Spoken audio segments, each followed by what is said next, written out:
Hey you guys, welcome back to the Secret Garden Homestead.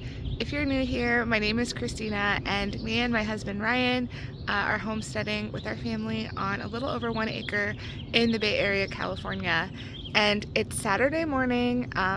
We just started the month of March, and behind me we have the entrance to our very back field, what we're calling our secret garden of our homestead. And frankly, this part of the homestead has been kind of an eyesore, and we're going to be working really hard over the next month to make it very beautiful. So today's project is Ryan has been working on making raised beds. Right there is one of them. He's going to be making two, and we're going to be planting some peonies in those raised beds.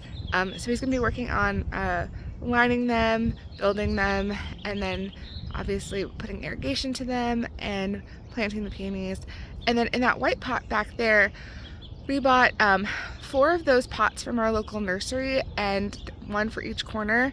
And then we're gonna be planting some purple wisteria that's hopefully gonna climb and be super successful on this pergola. So that is our primary focus for today. Ryan has already made one raised bed that goes on the right side of the pergola against the fence.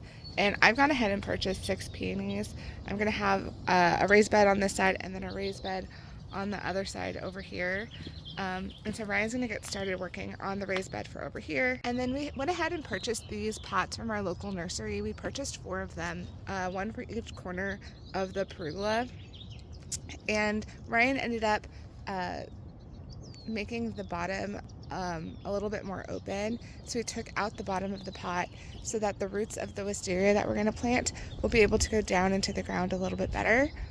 And then last week, Ryan went and picked up a huge load of potting soil, and he just put it in the back orchard just so that we had access to it. We're going to be doing a ton of planting today. When I originally put the irrigation in, I knew that we wanted water over here for a raised bed, and we didn't fully have our vision on what the pots might look like, but now that we do, I left one pipe for us to work with. What I'm doing is I'm trenching a line to the pot in the back and trenching a line to the pot in the front, and then I'm just gonna move this back a foot so it'll be into the bed.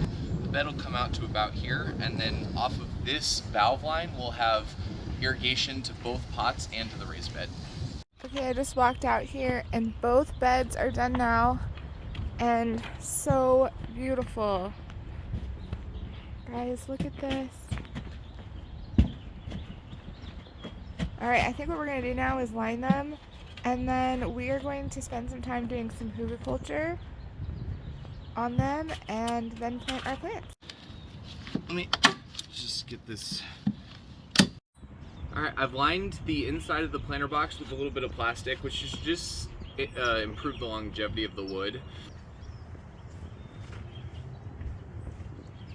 Okay, so we're at the point where this raised bed has been lined with plastic, and we had a huge pile of old trees still, and we chipped it, and so we decided that we're going to tip our hat to the hugelkultur idea. We're going to fill this bed up with those larger logs, some of the dirt that we took out of this, and then some sticks that we also have from trees on our property, and then we'll plant our peonies in here, and then put it all around some topsoil that Ryan had brought in from a local yard. The bottoms are now out of all these 4 pots. What that's going to allow is 2 things. First, like Christina mentioned, for the roots to be able to grow out the bottom over time. I think wisteria can end up having roots that are about 20 feet long.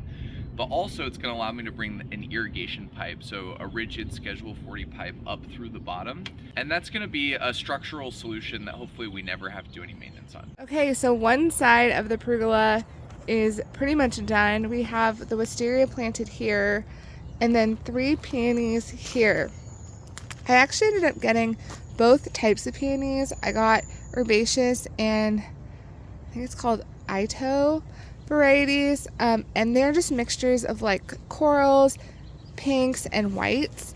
And so I have 3 plants planted here, and we're gonna do the same thing over there. So we're gonna tackle this right now, and then hopefully by the end of the night we will have a completed project. It's these sorts of projects that feel like they take forever. I feel like they're going to add so much to the entrance of our secret garden, but man, at the time that you're doing it, just doesn't feel worth it. Doesn't have that instant payoff that I think most of the time we want. This is a project I feel like we're kind of just being like, okay, let's get it done. It's gonna look so good. So we're just praying it does look good, and we can start that beautiful entrance to the garden.